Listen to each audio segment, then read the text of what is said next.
నుంచి 2019 ఎన్నికల్లో వెళ్ళాడు. మీ అందరి ఆశీస్సులతో రాష్ట్రంలోనే కాదు భారతదేశ చరిత్రలోనే ఒక అపురూప విజయం 151 సీట్లతో ముఖ్యమంత్రి అయిన జగన్మోహన్ రెడ్డి గారు ముఖ్యమంత్రి అయిన తరుణం దగ్గర నుంచి చూస్తే ఆయన మంత్రివర్గ కూర్పు దగ్గర నుంచి రాజ్యసభ సభ్యుల దగ్గర నుంచి ప్రతి ఒక్క దాంట్లో కూడా 1/2% పైగా కూడా ఈ రోజు రాజకీయ పదవులు ఈ రోజు జగన్మోహన్ రెడ్డి గారు ఇవ్వడం జరిగిందని చెప్పి మీరు అందరూ కూడా తెలియజేస్తా ఉన్నా. ఈ రోజు మీ అందరూ కూడా చూస్తా ఉన్నారు. రాష్ట్రంలో ఇందాక మాట్లాడిన సురేష్ గాని మీ ముందు మాట్లాడుతున్న నేను గాని అనేక మంది ఈ రోజు రాష్ట్రంలో బీసీలు గాని ఎస్సీలు గాని ఎస్టీలు గాని మైనార్టీలు గాని రాజకీయంగా ఒక గౌరవం గాని ఈ రోజు ఉందంటే అది ఈ రోజు జగన్మోహన్ రెడ్డి గారు వల్లే అని చెప్పి ఈరోజు తెలియజేస్తా ఉన్నాను సోదరులారా. ఈ రోజు మీ అందరికీ కూడా చెప్తా ఉన్నా, ఈ రోజు జగన్మోహన్ రెడ్డి గారు ఈరోజు చాలా మంది చెప్తారు అందరిలాగే ఇచ్చారు కదా అని. కానీ మీ అందరికీ కూడా ఒకటి చెప్తా ఉన్నా, ఈరోజు జగన్మోహన్ రెడ్డి గారు పదవులు ముఖ్యంగా నెల్లూరు జిల్లా మీరు చూస్తే ఈరోజు మీ ముందు మాట్లాడుతున్న అనిల్ కుమార్ యాదవ్ 70 సంవత్సరాల స్వతంత్రం తర్వాత నెల్లూరు జిల్లాలో ఒకసారి కూడా మంత్రి ఎమ్మెల్యే దేవుడరు కదా, మంత్రి దేవుడరు ఎమ్మెల్యే కూడా ఇవ్వాల. అట్లాంటిది నెల్లూరు నడిబొట్టిన 2 సార్లు శాసనసభ్యుడిగా ఒకసారి మంత్రిగా అవకాశం ఇచ్చిన నాయకుడు జగన్మోహన్ రెడ్డి చెప్పి అందరికీ కూడా తెలియజేస్తున్నాం సోదరులారా. ఈ రోజు రాష్ట్రంలో ప్రతి ఒక్కరికి కూడా ముఖ్యంగా ఈ పొన్నూరులో ఉన్న బీసీలు ఎస్సీ ఎస్టీ మైనార్టీలకు చెప్తా ఉన్నా, జగన్మోహన్ రెడ్డి గారు ఒక డాక్టర్గా చదివిన వ్యక్తిని నాకు ఒక మంత్రి పదవి ఇస్తే నాకు తెలిసి ఈ నియోజకవర్గం నుంచి అని అనుకుంటా ఒక మాట మాట్లాడిచ్చారు ఒకరి చేత. ఏమని అంటే గొర్రెలు కాసుకునేవాడికి గొడ్లు కాసుకునేవాడికి మంత్రి పదవి ఇచ్చారు జగన్మోహన్ రెడ్డి గారని.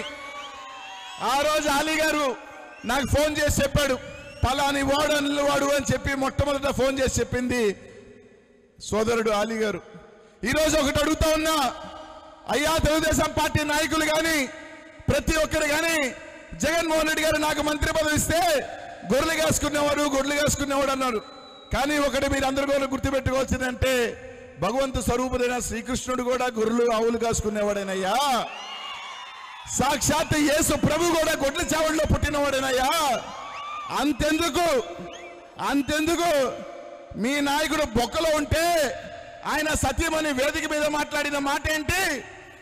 మా 2% హెరిటేజ్ లో ఆస్తి 400 కోట్లు, మొత్తం కలిపితే 20,000 కోట్లు. ఆ 20,000 కోట్లు ఎలా వచ్చినాయి అంటే ఈ గొర్రెలు కాసుకునే వాళ్ళు పాలు పితికితే వచ్చిన డబ్బు కాదా అని అడుగుతున్నా. మాలాగా బీసీలు ఎస్సీ ఎస్టీ మైనార్టీలు అందరూ కూడా పాలు పితికితే మీరు అమ్ముకొని 1,000 కోట్లు సంపాదించుకున్నమాట వాస్తవం కాదా అని అడుగుతా ఉన్నా. ఈరోజు మీరు బీసీ సోదరులు నాయ బ్రాహ్మణ సోదరులు మీ దగ్గరికి పనికొస్తే మీరు మాట్లాడిన మాట గెట్అవుట్ అని మాట్లాడితే అదే నాయ బ్రాహ్మణ సోదరుల్ని ఈ రోజు టీటీడీ తిరుమల తిరుపతి దేవస్థానం దగ్గర నుంచి ప్రతి దేవాలయంలో కూడా వాళ్ళు సభ్యులుగా ఉండాలని చెప్పి జీవో తీసుకొచ్చిన నాయకుడు జగన్మోహన్ రెడ్డి గారు అని చెప్పి తెలియజేస్తా ఉన్నా. మత్స్యకార సోదరులు మీ దగ్గరికి వెళితే తోలు తీస్తానని మాట్లాడిన నువ్వైతే ఈ జిల్లా నుంచి రాజ్యసభకు పంపించిన వ్యక్తి జగన్మోహన్ రెడ్డి గారు అని చెప్పి తెలియజేస్తా ఉన్నాను సోదరులారా. అంటే ఆలోచన చేయండి. స్వతంత్రం తర్వాత పెద్ద ఎత్తున ఈ రోజు బీసీలకి ఎస్సీలు మైనార్టీలకి ఒక గౌరవంతో ఒక అడుగు ముందుకు తీసుకొచ్చాడు. ఇక్కడున్న మహిళా తల్లులందరికీ కూడా చెప్తా ఉన్నాం, 1/2% పైగా ఈ రోజు ప్రతి ఒక్కరికి కూడా ఈ రోజు పదవులు వస్తా ఉన్నాయి. ఒక్కటి ఆలోచన చేయండి, ఎంతమంది మార్కెటింగ్ యార్డ్ చైర్మన్లు 2019 ముందు బీసీలు ఎస్సీ ఎస్టీ మైనార్టీలు ఉన్నారో ఒక్కసారి ఆలోచన చేయండి. ఈ రోజు మార్కెటింగ్ యార్డ్ చైర్మన్లు 1/2% పైగా ఉంది. ఇది ఒక తొలి అడుగు. ఒక్క అడుగు జగన్మోహన్ రెడ్డి గారు వేసడం జరిగింది ఇంతమందికి పదవులు ఇవ్వటం. ఈ రోజు 2024లో జరుగుతున్న యుద్ధంలో మనం జగన్మోహన్ రెడ్డి గారిని కాపాడుకోకపోతే మళ్ళీ 70 సంవత్సరాలు వెనక్కి పోయే రోజు వస్తుందని చెప్పి అందరికీ కూడా తెలియజేస్తా ఉన్నా. కాబట్టి ఈరోజు 2019 తర్వాత మనల్ని గుండెల్లో పెట్టుకొని చూసుకున్న జగన్మోహన్ రెడ్డి గారిని 2024లో మనం భుజ స్కంధాల మీద పోసి జగన్మోహన్ రెడ్డి గారిని ముఖ్యమంత్రిని చేసుకోవాల్సిన బాధ్యత ప్రతి ఒక్క బీసీఎస్ ఎస్టీ మైనార్టీ సోదరుల మీద ఉందని చెప్పి ఈరోజు మీరు తెలియజేస్తా ఉన్నాను సోదరులారా. ఆలోచన చేయండి ప్రతి ఒక్కరు కూడా. ఈరోజు పవన్ కళ్యాణ్ ఒక పార్టీ పెట్టాడు. దేనికి పార్టీ పెట్టాడు? ఎవడైనా పార్టీ పెడితే నేను ముఖ్యమంత్రి కావాలని పార్టీ పెడతాడు. కానీ ఈయన పార్టీ ఎందుకు పెట్టాడంటే చంద్రబాబు నాయుడు గారు ముఖ్యమంత్రి కావాలని చెప్పి పార్టీ పెట్టిన నాయకుడు మనకి అవసరమా అని ఆలోచన చేయండి అని చెప్పి అందరికి కూడా తెలియజేస్తా ఉన్నా. ఈరోజు మనం ఒక నాయకుడిని ఎన్నుకుంటే, ఒక లీడర్ని ఎన్నుకుంటే మన కోసం ఎంత దూరమైనా పోయే ఒక నాయకుడు, ఒక పౌరుషవంత నాయకుడు. ఎందుకంటే మన నాయకుడు అంటే మనం కాలగర వేసుకొని చెప్పుకోవాలా, ఈయన రామా నాయకుడు అని చెప్పి. అట్లాంటి నాయకుడిని ఎన్నుకోవాలా. ఈరోజు తెలుగుదేశం పార్టీ నాయకుడు రేపు భావితరం నాయకుడు అని చెప్పుకునే పప్పు ఆ లోకేష్ తండ్రిని జైల్లో పెడితే ప్రజల కోసం పాదయాత్ర చేస్తానని చెప్పిన వాడు పాదయాత్ర వదిలేసి ఢిల్లీకి పారిపోయిన వాడు మనకి అవసరమా అని అడుగుతా ఉన్నా.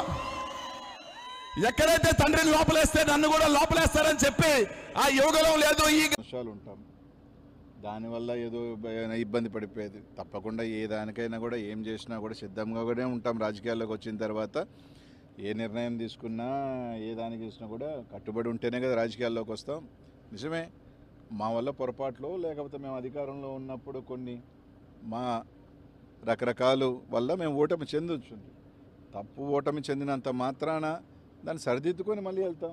మాలో లోపాలు ఏంటి? కొంతమంది చెప్తా ఉన్నారు మంత్రుల వల్ల నోటు దూల వల్ల ఓడిపోయారు, మంత్రులు దీనివల్ల ఓడిపోయారని. రైట్, నిజంగా మా పొరపాట్లు ఉంటే ఎవరైనా కానీ తప్పకుండా మా తరపున సరి చేసుకోవాలంటే సరి చేసుకుంటాం. ప్రజలు మేము అలా ఉన్నాం కాబట్టి మాకు ఈ మ్యాండేట్ ఇచ్చారు మా అందరికీ అనుకుంటే తప్పకుండా దానికి సంబంధించి సరిదిద్దుకొని ఇంకా మెరుగ్గా వెళ్తాం.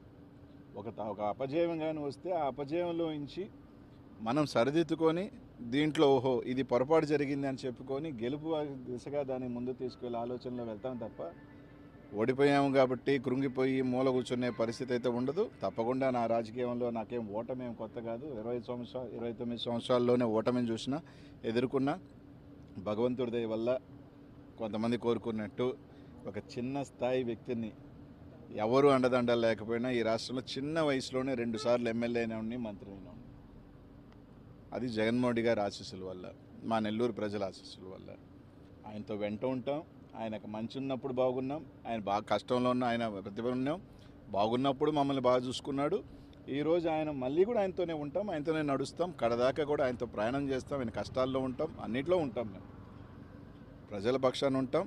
వాళ్ళు కానీ ఏదైతే హామీలు ఇచ్చారో లేకపోతే ఖచ్చితంగా నిలదీసే కార్యక్రమం కూడా చేస్తాం. కానీ దాంట్లో మాలో లోపాలని సరిదిద్దుకుంటాం. తప్పకుండా కొందరు చెప్పినట్టు మాలో ఏమైనా లోపాలు ఉన్నాయి ఉంటేనే ఏదో ఒక చిన్న ఉంటే తప్పకుండా సరిదిద్దుకొని ఇంకా మెరుగ్గా వచ్చే కార్యక్రమం చేస్తాం. దాడులు దయచేసి ఈరోజు వాళ్ళకి మ్యాండేట్ ఇచ్చారు. ఈరోజు ఆ రోజుల్ని చూస్తున్నాం. పల్నాడులో ఏ విధంగా దాడులు చేస్తున్నారు, ఏ విధంగా ఊర్ల మీద పడి చేస్తున్నారు. వాళ్ళు ఆలోచన చేసుకోవాలా. వాళ్ళే చెప్పారు మేము దాడులు చేసాం కాబట్టి మేము అధికారం కోల్పోయాము రకరకాలని. ఇప్పుడు వాళ్ళు చేస్తున్నారు. వాళ్ళ భాష తీరు మార్చుకోకపోతే వాళ్ళు కూడా 2029లో తప్పకుండా కూడా కూర్చుంటారు. అదేం ఇబ్బంది ఏం లేదు. మా భాషలు బాగాలేను అన్నప్పుడు మమ్మల్ని అన్నప్పుడు వీళ్ళు వాళ్ళు ఈరోజు మాట్లాడే భాషలు కూడా తప్పకుండా ఉంటాయి. కాబట్టి తప్పకుండా ఎవరు యాడికి ఏమి వెళ్ళిపోం. ఖచ్చితంగా వాళ్ళు కూడా ఓడిపోయినప్పుడు కొన్ని నెలల తరబడో లేదా సంవత్సరాల తరబడో వాళ్ళు కూడా ఇళ్లలోనే ఉన్నారు. అవకాశాలు ఇచ్చారు ప్రభుత్వాలకు కూడా. ఈరోజు కూడా ఖచ్చితంగా ఈరోజు అయిందే 4వ తారీఖు ఎన్నిక అయిపోయింది. ఎన్నిక అయిపోగానే వచ్చి రోడ్ల మీద పడడం కదా. వచ్చిన తర్వాత ఆ ప్రభుత్వానికి టైం ఇస్తాం, వచ్చి ఉంటాం. అంతమించి ఇంకేం లేదు. అన్నిటికీ సిద్ధపడే వాళ్ళమే. అన్నిటికీ కూడా కష్టాలకి రాజకీయాల్లోకి వచ్చినప్పుడు ఇప్పుడు కూడా గెలుపులే ఉండం, ఓటమి ఉంటుంది, గెలుపు ఉంటుంది.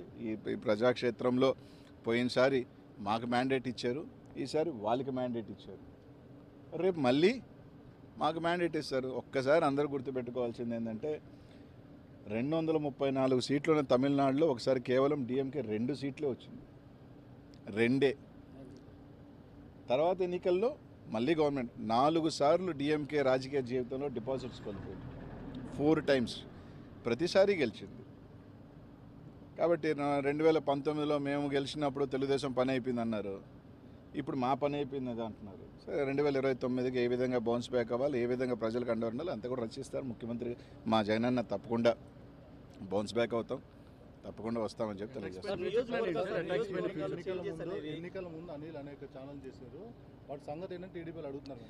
ఇప్పుడు ఒకసారి మీరు అందరూ ఆలోచన చేయాలా. నేను ఛాలెంజ్ విసిరాను కానీ ఛాలెంజ్ ఎవరు తీసుకోవాలా. ఎలా ఉంటారంటే నేను ఛాలెంజ్ విసిరినమాట వాస్తవమే. నేను ఛాలెంజ్ విసిరినప్పుడు అవతల ఛాలెంజ్ తీసుకొని రైట్ మేము కట్టుబడి ఉన్నాం ఈ ఛాలెంజ్కి అని చెప్పునుంటే బాగుండేది. ఎన్నికలు అయిపోయిన తర్వాత అప్పుడు ఛాలెంజ్ చేసేవి కదా అంటే అలా కాదు కదా. నేను ఒక